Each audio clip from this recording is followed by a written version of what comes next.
Tudo bem, investidores? Será que ainda vale a pena investir em Real Income? Código de negociação dele é a letra O. Mas fica aqui comigo. Não deixe de se inscrever no nosso canal, ativar o sininho. Lembrando que o nosso lema é renda em dólar com segurança. Vamos falar da segurança que tem de investir em Real Income? Não vou abordar detalhes desse REIT, né? Já que ele é um REIT net lease, que cresce os dividendos ali há mais de 25 anos, ininterruptamente, paga dividendo mensal, esse é um dos atrativos que nós temos ali para o investidor. Mas se você quiser saber mais detalhes desse REIT, acompanhe o card aqui acima que eu falo mais sobre esse REIT. Hoje nós vamos falar sobre se é um momento de uma oportunidade boa ou não de comprar Real Income. Fato interessante é que os REITs aqui, através do TFVNQ, que eu quero aparecer essa tela para vocês, ele desvalorizou ali mais de 25% ali nos últimos 11 meses. A valorização considerável, né? O fundo do poço ali que nós tivemos, os REITs vêm subindo, né?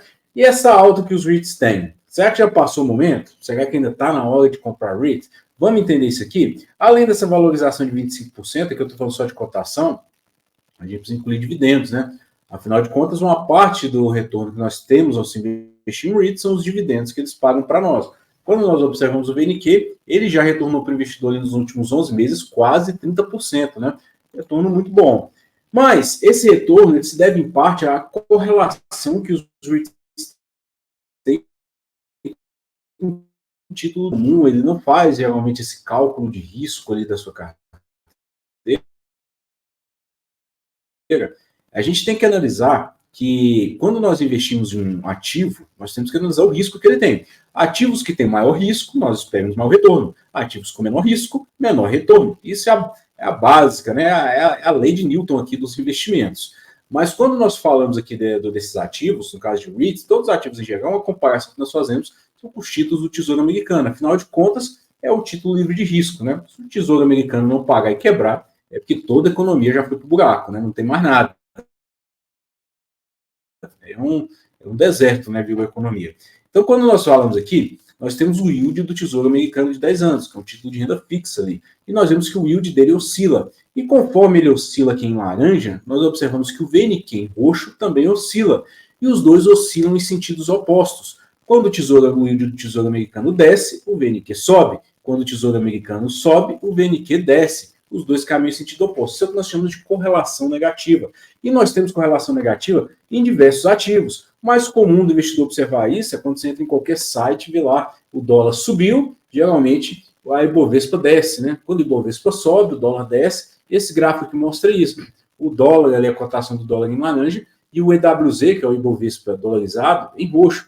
A gente vê que os dois caminham em sentidos opostos ali na maior parte do tempo. Isso é o que nós chamamos de correlação negativa. Quando dois ativos caminham assimetricamente em sentidos opostos, essa correlação vai de -1 até 1, quando os dois caminham juntos ali no mesmo sentido. E esse caso aqui a gente vê que o VNQ e o Tesouro Americano de 10 anos têm uma correlação negativa, bem como o dólar e o Ibovespa ali também, né, nesse curto prazo. E qual é essa correlação negativa que eu expliquei para vocês? Ela vai de 1 a -1. Quando ela é -1, significa que a correlação é perfeita, né? Os dois caminhos em sentidos opostos. Aqui nesse gráfico eu mostro para vocês ao longo do tempo a correlação entre o VNQ e o título do Tesouro Americano. Observem comigo que ele não fica lá embaixo o tempo inteiro. Para falar a verdade ali, a mínima que nós tivemos foi em outubro de 2023 agora, onde ele bateu menos 0,96. Mas ali em período de 2022, 2021, a gente vê que a correlação ela já fica até positiva em alguns momentos, né? Isso porque vai depender muito do fundamento dos REITs também. No curto prazo, é lógico, esse Tesouro Americano vai ter um peso muito grande aqui na nossa análise. E a gente vê aqui que nos últimos 12 meses ali, essa correlação ficou lá embaixo o tempo inteiro. Por quê? Porque o que mais se fala no mercado hoje é para onde vai as taxas de juros nos Estados Unidos. E é lógico, se a taxa de juros estiver alta, todo mundo vai para a renda fixa e o dinheiro migra dos REITs para a renda fixa. Naturalmente, com taxa de juros baixando, o dinheiro vai migrar da renda fixa para ativos com um pouco mais de risco. Nesse caso aqui, os REITs. Mas no longo prazo, o que importa para nós é o crescimento do lucro, tá? Esse aqui é um gráfico da Nareit, por exemplo, que ele mostra para nós como que o FFO, que é o lucro dos REITs, ele vem crescendo ali ao longo dos últimos anos, né? Isso aqui é o que vai fazer a cotação subir no longo prazo. Se você é um investidor de curto prazo ali, que quer pegar aquela alta e baixa ali, o título do Tesouro Americano sim vai ter um peso muito grande. Mas se você é um investidor de longo prazo, que está preocupado mais com os fundamentos, esse gráfico aqui ele é até mais importante para você, porque ele mostra como que o lucro dos REITs vem subindo ali ao longo dos últimos anos, né? E no caso aqui, nós precisamos falar de Realty Income, né? Será que ele ainda vale a pena? Será que ele é um REIT interessante? Então fica aí que até o final do vídeo você vai tirar suas conclusões aqui, né? A cotação desse REIT, o WOW aqui, hoje ele está girando na casa de seus $62, mas a gente vê ali que antes da pandemia ele bateu na casa de $79 e desde então nunca mais ele voltou. E aí a gente tem que se perguntar, será que ele não voltou porque os tesouros americanos, os títulos de renda fixa, taxa de juros lá em cima, impede com que o REIT retorne? Ou será que esse REIT perdeu os fundamentos dele, está se tornando um REIT ruim? A gente precisa analisar esses dois lados aqui para investir com segurança, né? E a verdade é que quando nós observamos esse gráfico, que mostra novamente a correlação entre o título do Tesouro Americano, né, de 10 anos, e o Realty Income, a gente vê que hoje ele está numa correlação negativa ainda, mas o mercado já testa essa correlação, essa descorrelação durante um longo tempo, né? Não fica negativo ali o tempo inteiro, né? E isso é importante aqui para nós entendermos. Por quê? Porque quando nós falamos disso aqui, nós precisamos analisar os fundamentos. Eu vou voltar aqui para um site, vocês podem acessar lá, allreits.com, né? Deixa eu dar uma digitar aqui no search, né? Tem lá o Realty Income, vai ter cotação, vai ter tudo aqui, né? A gente vê aqui o REIT crescendo dividendo sem parar, né, o tempo inteiro aqui. Mas o que eu quero trazer aqui para os investidores é isso. Esse gráfico aqui que aparece na tela para vocês, no canto esquerdo, ele mostra como a FFO do Realty Income, que é o lucro dele, vem crescendo ao longo do tempo. Mas não só isso, como o lucro por ação também, que é o que importa para nós investidores, ele também vem crescendo. Então não é um REIT que perdeu o fundamento. A sua dívida vem recuando, né? Dívida, lógico, proporcional ao seu lucro, vem recuando. A gente vê que a base de inquilinos, seus maus inquilinos também vem diminuindo, ele vem reduzindo o risco, sua taxa de ocupação vai aumentando. Então, em todos os aspectos que nós podemos analisar aqui, o Realty Income vem melhorando. Mas o que eu chamo a atenção para nós é isso aqui, né? O PAFFO, que o PAFFO seria o PL do REIT. Já fiz um artigo lá no nosso site mostrando para vocês como que o PL de Realty Income, que é esse penúltimo coluna que aparece aqui para vocês, ele girava ali na casa de 19, 20 vezes, 18 vezes, 19,8, 22 vezes, até que a gente chegou à pandemia, né? E aí ele começou a cair. Caiu, e hoje ele está muito próximo das suas mínimas históricas, em 12,7, girando na casa de 13,1, 14, 12 vezes, mas nunca mais ele voltou para aquele patamar de 19 vezes. Num REIT, como é o caso de outros REITs, vou citar aqui MPW, por exemplo, é normal a gente ter um PFFO baixo, porque o mercado já precifica a queda no lucro antes dessa queda acontecer. Então, o preço vai ficar abaixo do lucro, porque o mercado sabiamente já precifica antes, né? No caso aqui de Realty Income, não. A gente vê que, inclusive, as orientações de crescimento dele têm sido para cima.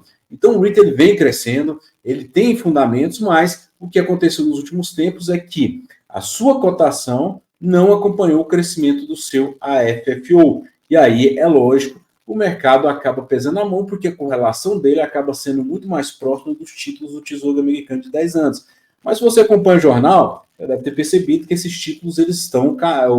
A taxa de juros nos Estados Unidos já não se discute mais só se vai cair, mas o quanto ela vai cair, se seria 0,25 ou 0,50.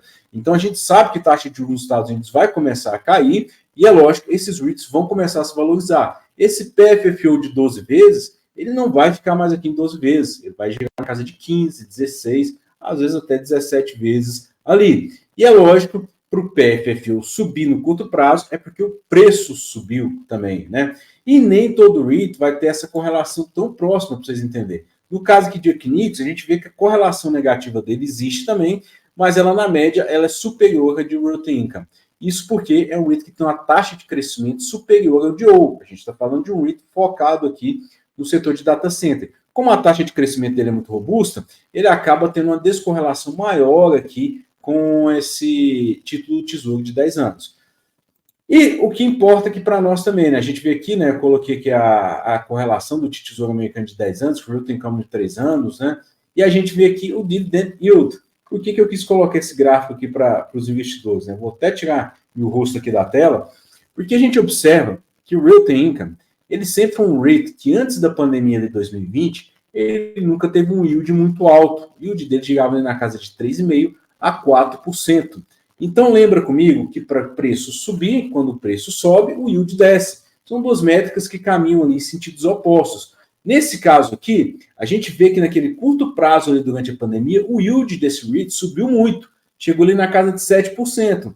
Isso não é porque o REIT resolveu aumentar os seus dividendos. Não. Isso é porque a cotação caiu, o yield subiu. E, novamente, o yield sobe, os dois também vão caminhar em sentidos opostos, né? E a gente vê que, ultimamente, o yield desse REIT vem descendo, né? Chegando ali na casa de seus 5%. Chegou ali nos 6%. E ele não vai ficar nessa casa aqui de seus 5, 5,5% o resto da vida também. A tendência natural é ele cair para próximo de 4 a 4,5% ali nos próximos meses. Para ele cair, é porque a cotação subiu, né? Eu quis trazer um pouco mais desses gráficos aqui para os investidores, só para vocês entenderem que no curto prazo, sim, nós vamos ter uma correlação muito grande com a macroeconomia, mas no longo prazo o que importa para nós são os fundamentos e taxa de crescimento de lucro. E o Realty Income continua, sim, entregando uma taxa de crescimento de lucro, não é tão forte como outros REITs, como a gente conhece Equinix, Essential Properties, assim, ainda em dólar, com segurança e sem perder o seu dinheiro ali no longo prazo. Espero que vocês tenham gostado desse vídeo. E você tem o Realty Income na sua carteira? Você pretende investir nele, né? E por quê? Deixe os comentários aqui no vídeo e não deixe de conhecer também a nossa carteira recomendada em centraldoreit.com.br, porque lá nós abordamos muitos REITs e temos portfólios especializados ali para cada tipo de investidor. Espero que vocês tenham gostado do vídeo.